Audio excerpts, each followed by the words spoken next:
I am James Whitmore, a CEO long accustomed to stepping out of gleaming glass towers, pristine offices, and decisions contained neatly on a desk. But today, that name no longer exists. The suit has been traded for a frayed work jacket, my face hidden beneath an awkward fake beard. To everyone here, I am only Jack, an anonymous laborer, easily replaceable at any moment. The first crate I tried to lift felt like a boulder. Hands used to holding pens and signing contracts trembled. Sweat soaked my back. The box slipped, crashed to the floor with a dry thud. Immediately, a shout split the air. "Useless! You're slowing down the whole line!" Laughter ricocheted from young faces, cold, cutting. Each chuckle sliced into the pride of someone long used to respect. I bowed my head, swallowed the rising anger, and in that instant, amid the noise and contempt, my gaze stopped on a figure. A man worked in silence, shoulders bent by the years, hands cracked and calloused, steadily lifting each heavy crate. No complaint, no frown, only quiet endurance. That image etched itself into my mind like a touch that cannot be erased. I did not yet know that this very man, with a silence and dignity no one could take away, would change my heart and the way my company operates, a company I once believed I understood completely. The conveyor hissed steadily, each crate sliding past like a river that never rests. I tried to lift, to hold on, but my arms trembled, my back burned, sweat soaking through the cheap fabric. A sharp, needling laugh burst right beside me. "This job isn't for a princess like you, Jack." The tone dripped with sarcasm, punctuated by a light shoulder check that still sent me off balance. More laughter followed, keen and venomous, making my ears burn and blood rush to my face. I forced a paper-thin smile to hide the humiliation surging in my chest. From a distance, Travis, the supervisor, cast his gaze over. His half-smile curled, cold and precise, as if to carve a message into me. "You are nothing." And in that moment, I almost believed it. Then suddenly, a rough, calloused hand reached out and caught the crate that was about to slip from mine. The weight seemed to lift off my shoulders, and when I looked up, I met Elias's eyes. There was no scorn in them, no contempt, only the weariness etched by years, and deep within, a light that remained, a quiet strength. He said nothing, merely gave a slight nod and returned to work, back bent, hand steady. Amid the factory's jeers, that silent act felt like a small flame kindled against my heart.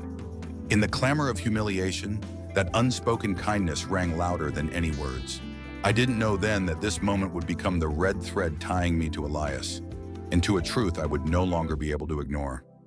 The second morning, Travis's shout cracked through the factory, sharp as a whip across the back. "Faster, Jack! Faster!" The command exploded like a gunshot, jolting me. My hands slipped, and the heavy carton crashed onto the concrete floor. The hollow sound echoed straight into my chest. Laughter erupted from a cluster of young workers, not joyful, but dripping with mockery. Each laugh pierced me like a blade. My cheeks burned, my ears rang. I wished I could vanish into the drone of the machines, become a shadow no one saw. And then, just as yesterday, Elias stepped forward. No rebuke, no frown. He simply bent down, lifted the box, and set it back onto the conveyor. His eyes brushed mine, quiet, accepting, as though helping others had become second nature to him. Break time came. By instinct, I sought him out. In a dim corner of the factory, Elias pulled out an old bag. Inside was nothing more than a piece of bread, its edges hardened with staleness. He chewed slowly, sipping from a bottle of plain water. Other workers called out, "Come eat with us, Elias. There's a new dish at the place down the street today." He shook his head gently, a soft smile on his lips. "I'm used to this. It's enough." The sight tightened my chest. The man who had rescued me from humiliation more than once lived on such a barren meal. The taunting laughter from earlier suddenly felt meaningless, while the image of Elias with that dry bread pressed heavy against my heart. I began to understand. The harshness of this place wasn't only in the weight of the crates, but in how dignity was eroded piece by piece. And Elias, through his silence and his quiet kindness, chose to cling to that dignity, even if all he had for lunch was a scrap of bread. That afternoon after the break, I sat beside Marble, a woman with silver already streaking her hair, her hands moving slowly as she stacked boxes. She sighed softly, her voice low, as though afraid anyone might overhear. Do you know, Elias sends more than half his wages home every month. Half, Jack. I don't understand how he survives on what's left. Her words struck me like a hammer. Half his pay, when even the full wage was far too meager for such backbreaking work. I turned to look at Elias. His shoulders were hunched, a thin strip of cloth hastily wrapped around a bleeding crack in his hand. I began to see what I had missed before. His bent back was not only from lifting crates, but from carrying the weight of an entire family. During the next break, Elias pulled out an old phone from his pocket. The moment a child's voice came through the line, his face lit up. His eyes softened as if the whole world had changed. Daddy, when are you coming home? The small, innocent voice asked. Elias swallowed hard, his eyes shimmering. Daddy still has to work a little longer, sweetheart. Wait for me, okay? A smile spread across his lips, but it trembled, barely concealing the tears about to spill. My chest tightened as I watched. A crust of bread, bloodied hands, a bent back, and the tender voice of a child calling Daddy from afar, all merged into a picture too real, too cruel. Elias wasn't merely working to survive. He was carrying his mother's illness, his daughter's fragile dreams, and the weight of a future that rested entirely on him. That moment branded itself into me like fire, forcing me to ask, how long had I forgotten that behind every number, every payroll figure, there was a life, a family, an entire little world waiting on the other end? The shriek of metal tore through the air, then the conveyor lurched to a halt with a heavy clank. The sound shattered the rhythm of the factory, leaving a tense silence behind. All eyes darted toward the center, where Elias happened to be standing. Travis, eyes blazing, lunged forward as if he had been waiting for this very moment. His finger stabbed toward Elias, his voice cracking like a whip. You again? You broke the machine, didn't you? Elias froze, lifting his head. His eyes, weary yet calm, met the fury. No, I followed the steps. Shut up, Travis roared, his face flushed, veins straining against his neck. And then, right on cue, Darren's voice slid in, smooth but poisonous. I saw it too. Elias fumbled and jammed the machine. The words poured fuel on the fire. The workers murmured uneasily, a few dropping their eyes to the floor, unwilling to intervene. Fear of Travis shackled them into silence. Elias bowed his head. His shoulders sagged, as though the weight of the whole factory had collapsed onto his frail frame. He didn't fight back, didn't argue. His silence wasn't admission, it was a shield, a way to dull the sting of the verbal lashes raining down on him. I stood there, blood boiling in my veins, nails digging deep into my palms until I felt pain. My heart thundered, demanding I shout the truth, expose Darren's lie, stop Travis's cruelty. But I couldn't, not yet. I was still only Jack, the invisible worker. So I swallowed my rage and watched as an innocent man was turned into a scapegoat for another's malice. The silence of Elias echoed louder inside me than all of Travis's screams. And I knew this was only the beginning. Lunchtime. The small break room filled with chatter and laughter. Lunchboxes opened to release the rich aroma of fried chicken, steaming rice, and stir-fried vegetables. The warmth of abundance hung in the air, taunting every empty stomach. My eyes wandered until they found Elias in the far corner. He sat alone, opening a scratched plastic container. Inside were only a few clumps of cold rice and wilted boiled greens, their color drained. He lifted each bite slowly, chewing carefully as though stretching out the meager meal to make it last like a feast. Across from him, Darren smirked and sneered with open contempt. Eat like that, and you'll never get anywhere in life, Elias. Snickers rippled through the room, sharp and cruel. But Elias didn't react. He only gave a faint smile, lifted his battered water bottle, took a sip, and quietly returned to his food. As if even water could be received as a small blessing. I watched his hands, thin, veins protruding, calloused fingers trembling faintly with exhaustion. When he raised his spoon, a drop of sweat fell into the rice below. He paused briefly, then carried on eating, as if even sweat could not spoil what little sustenance he had. Around him, the clatter of chopsticks and the fragrance of hot meals filled the air. Yet Elias met his cold rice, bland vegetables, and plain water with a strange calm. No bitterness, no rage, only a quiet dignity radiating from his endurance. And in that moment I understood. One does not need a lavish banquet to preserve their humanity. Elias proved that even at the humblest of tables, a person can hold their head high through resilience and a quiet sense of gratitude.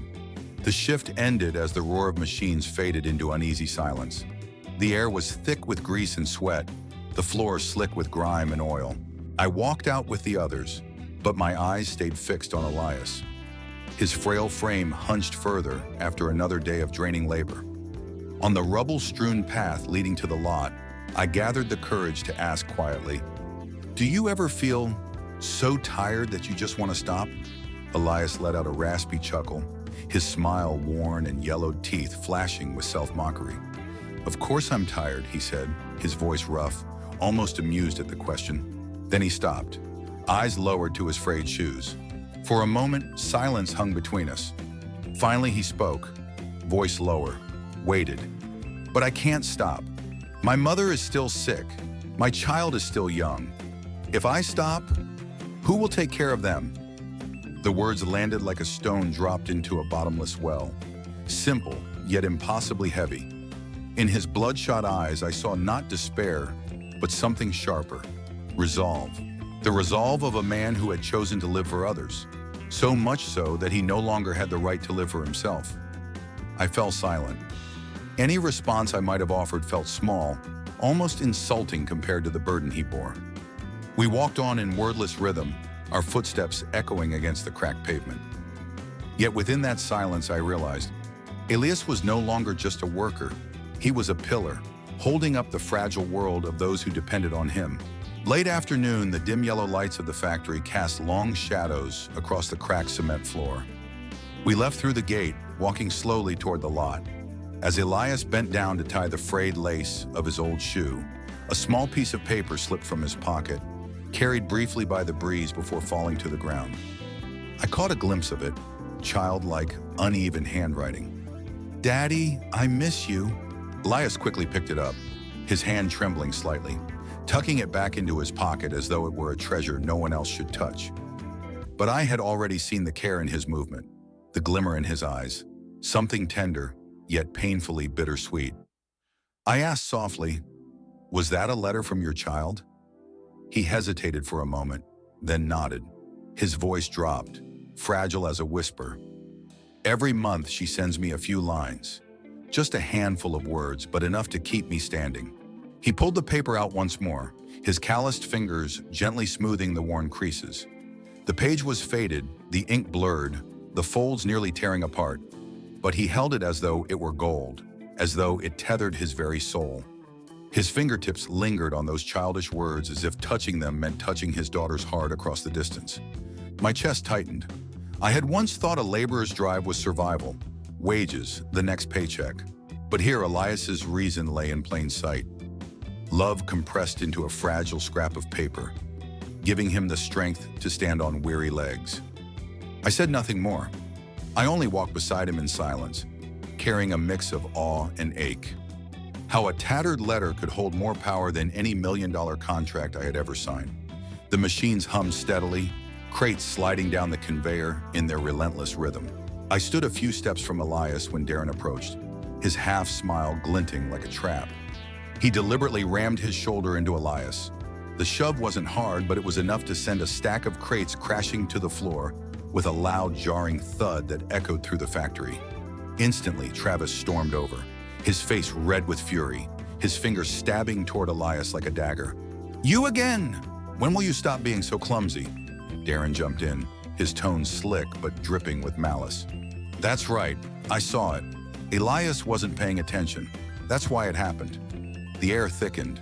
A few workers glanced over, their expressions caught between pity and fear. But as always, none dared to speak. Silence became the verdict. Elias bent down, gathering the crates one by one. His hands trembled, but his movements remained steady, slow, patient. He didn't argue, didn't protest. His face betrayed nothing, as though humiliation had become just another part of his daily routine. I stood frozen, heat pounding at my temples, my heart hammering. My nails dug deep into my palms until pain shot up my arms. Every fiber in me screamed, "Say something! Stop this!" But I swallowed it all down, still trapped in the disguise of Jack, a nobody, invisible. Watching Elias stoop to pick up those crates, bearing not only the load but the mockery of the entire factory, I realized this was no longer random misfortune. This was a cycle, deliberate, cruel, and repeated. A ritual of scapegoating crafted by Darren and Travis, enforced by the silence of everyone else. The injustice weighed heavier than any crate, and it carved itself deep into my heart like a wound that would not heal. The shift ended, and as the others drifted away, I stayed behind. The machines had gone silent, leaving only the smell of oil and iron hanging in the air. In the corner, Elias quietly wiped down parts of the conveyor. His sleeves were rolled up, revealing thin arms darkened by sun, scarred by years of labor. I froze at the sight. His hands weren't just rough. They were carved with deep cracks, like stone fissures.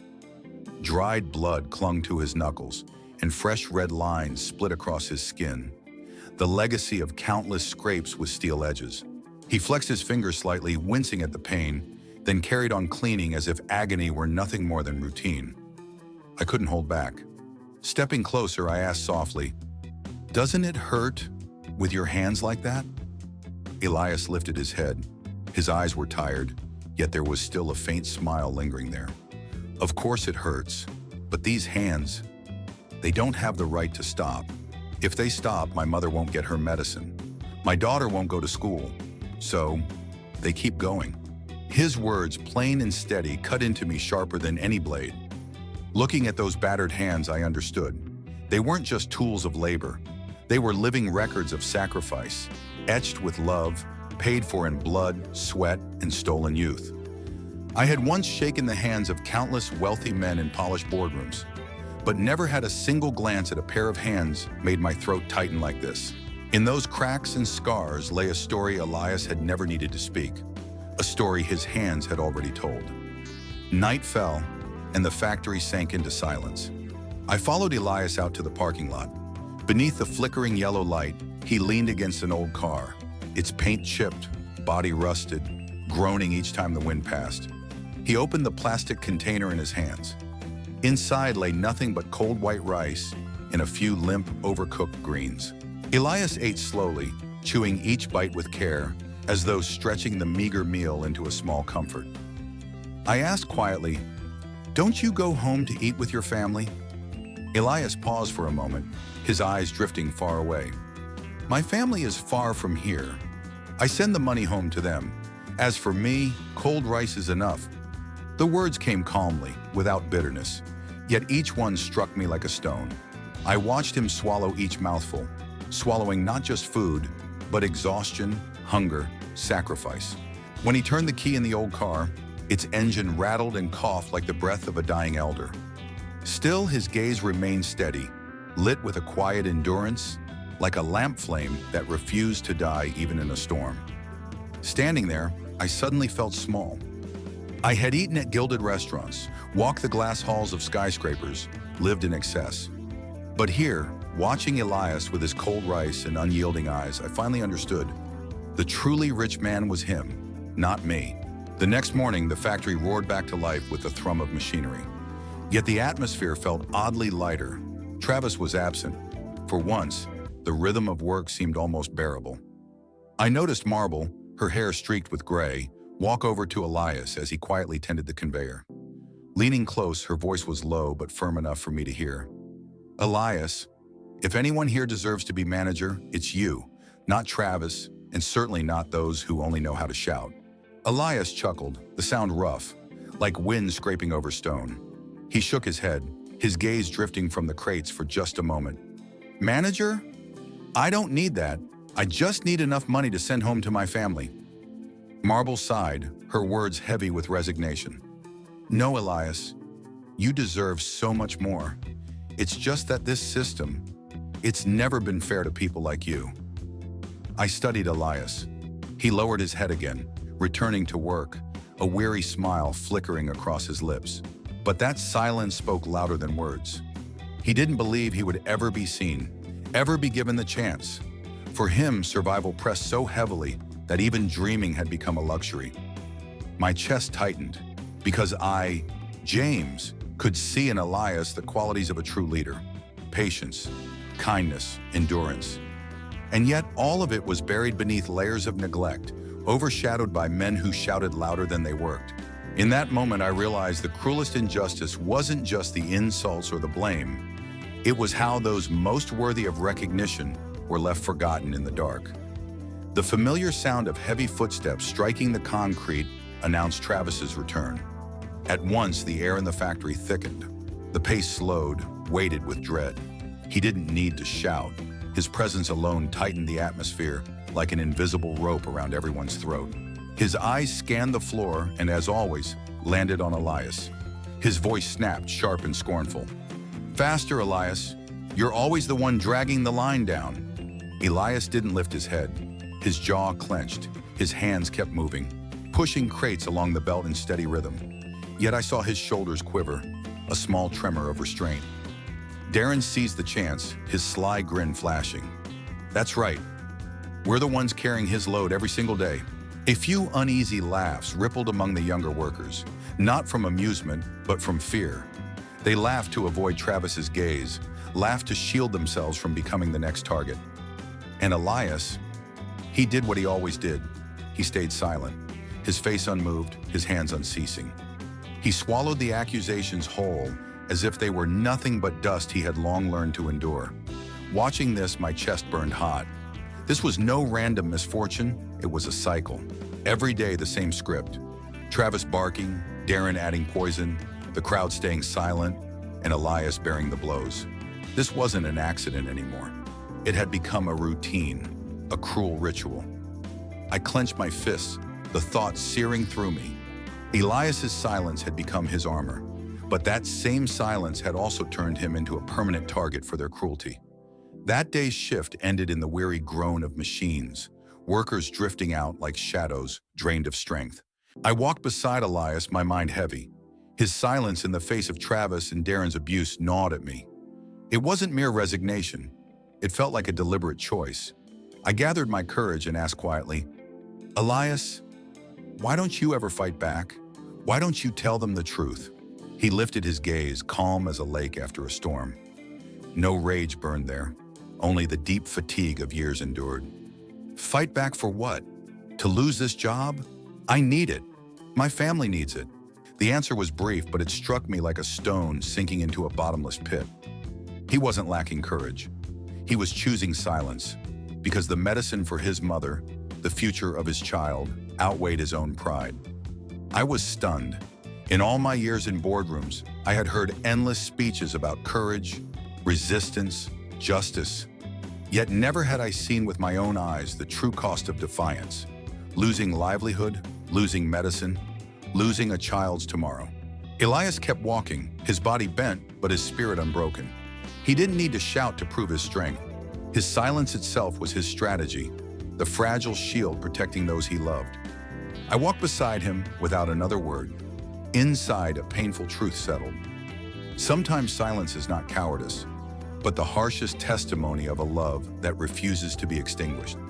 Night fell, and my rented room lay in darkness. The dim bulb flickered, the echo of factory machines still buzzing in my head. Yet it wasn't the noise that kept me awake. It was the image of Elias, his bowed head as he swallowed humiliation, his frail hands scooping cold rice, the way he forced a trembling smile when he spoke of his child. Every detail pierced me like needles.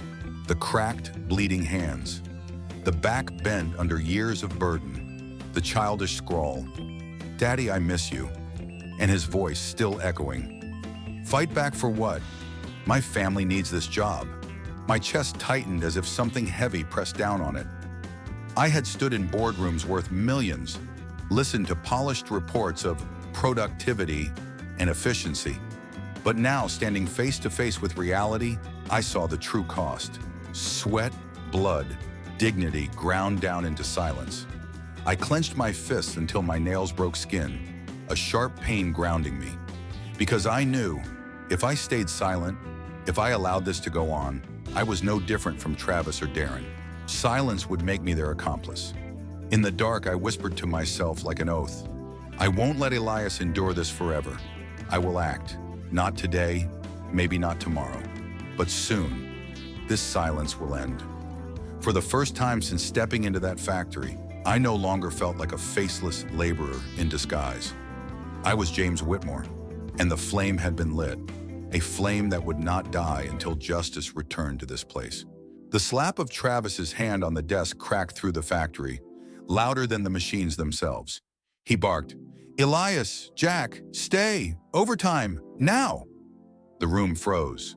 Others peeled off their gloves, grabbed their coats, and slipped away, their eyes carefully avoiding ours, as if even a glance might condemn them to the same fate. Elias hesitated for a heartbeat, his bloodshot eyes heavy, his shoulders sagging. Then he nodded. No protest, no argument. Just a silent nod, as though this sentence was nothing new. I clenched my jaw, the taste bitter. The words almost burst out of me. Enough! He can't take any more. But I was bound by the disguise of Jack, the invisible man. So I stayed silent, choking on my anger. The factory emptied, leaving only the conveyor's dull drone and Elias's ragged breathing. He stood like a worn-out machine, hands shaking as he tried to lift crate after crate. Sweat poured down his face, soaking into his grease-stained collar. I saw him pause, wipe his brow, then force himself to continue, as if even rest was a luxury he could not afford. Hours crawled by. His grip slipped, and a heavy box slammed to the ground. Elias dropped to one knee, chest heaving, breath shallow and frantic. I rushed forward, catching him just before he collapsed. You need to stop, I pleaded. He shook his head, lips trembling, but he managed a frail smile. As long as I can still stand, I must work. If not, the money won't reach them. His voice wasn't about the job. It was about a sick mother, about a little girl waiting, about lives tied to his breaking body. He forced himself upright again, bleeding hands gripping the crate like a lifeline. His body bent, nearly broken, but his spirit would not fall. I stood beside him, my chest aching, realizing the cruel truth. This wasn't overtime. This was punishment, wrapped in the mask of extra hours. And Elias, with his familiar silence, accepted it once again. In that moment, I saw the painful reality. The body may crumble, but when love is the anchor, the spirit refuses to collapse. The next morning, the factory air felt heavier, as though a storm were brewing. Travis marched in, his footsteps pounding against the concrete, each one tightening the silence. His gaze swept the room before locking on Elias, his usual target. Elias, he roared, you're the reason this whole line drags. All these years and you still only know how to hold everyone back. I saw Elias's shoulders tremble. He didn't look up. His hands kept pushing crates along, but his jaw clenched, his chest heaved, each insult cutting into him like a blade. Then Darren stepped in, his grin wicked. That's right, we've carried him long enough. Time he was gone for good. A few nervous laughs sputtered through the room, thin, shaky, born of fear rather than mirth. Heads lowered, eyes fixed on the floor. Their silence was permission, the shield that let Travis and Darren keep tearing him apart. I looked at Elias. His silence no longer looked like armor. It looked like chains. And in that instant, I knew I could not swallow one more moment of it. My pulse hammered. My hands shook, not with fear, but with a fire that had finally reached its peak. I stepped forward, my voice cutting through the air. Enough! The factory froze. The machines faded into the background. All that remained was the echo of those two words. Every eye turned to me, the clumsy Jack, the fool they mocked. Travis narrowed his eyes, sneering. And who do you think you are to speak to me like that? I drew a deep breath. Slowly, I peeled off the fake beard, pulled away the battered helmet. The disguise fell to the floor, revealing the face beneath. Gasps erupted, whispers rippled. Travis staggered back, his face blanching. Elias's head snapped up, his eyes wide, disbelief shimmering in them. I met Travis's stare, my voice steady, sharp as steel. I am not Jack. I am James Whitmore, CEO of this company. The factory erupted, murmurs, gasps, stares of shock. The man they had scorned, ridiculed, humiliated, was the one who held their future in his hands. And from that moment, nothing would ever be the same. The air was so tight it felt ready to shatter. Every gaze locked on me, not Jack, the nobody anymore, but James Whitmore, the CEO of this company. Travis's face turned pale, his lips moving soundlessly. Darren dropped his eyes, his smug smile gone, replaced by naked fear. I drew a steady breath, my voice cutting sharp into the silence. You think I didn't see? That I didn't hear? Every insult, every lie, every blame you heaped on Elias? I witnessed it all. A wave of murmurs spread. Workers who had always kept their heads down now looked up, their eyes glimmering as if a weight had been lifted from their chests. I turned, sweeping my eyes across the factory floor. Tell me, what kind of man is Elias? At first, no one spoke. Then Marble, her voice trembling yet firm, broke the silence. He's the best among us, always taking on more work, never once complaining. Another voice followed, stronger. That's true. He helped me when I collapsed. Elias works twice as hard and takes half as much. Then another. And another. Voices rose one after the other, like a dam bursting. The factory filled with their testimony. Elias wasn't a burden, he was their pillar. I looked at him, his eyes brimmed with tears, his lips trembling, overwhelmed by finally being seen, being heard. I turned back to Travis, my tone like steel. From this moment, you are no longer a manager here. Anyone who abuses power to humiliate instead of protect has no place in this company. Travis staggered back, his face ashen, his body trembling. Darren tried to slink away into the shadows, but I stopped him. As for you, you will start from the ground up. No more lies, no more shortcuts. If you want to stay, you'll learn what honest work means. Then I placed my hand on Elias's shoulder, speaking each word with clarity. And you, from today, your pay will be doubled. The company will cover your mother's medical expenses. And your daughter, she will receive a full scholarship until she grows up. The room erupted in applause, real applause, not the hollow laughter of fear. It shook the walls, it filled the air. Elias broke down, his calloused hands covering his face as he sobbed. When I pulled him into my arms, his body trembled like a man finally unburdened. My voice rang out one final time. A declaration. A company can run on rules, but only compassion keeps it standing. From today, this place will no longer be a furnace that grinds away dignity. It will be a place where people are respected. In that moment, I knew. It wasn't just Elias who had regained his dignity. Every worker who had been silent finally reclaimed their voice. And that was the true rebuilding.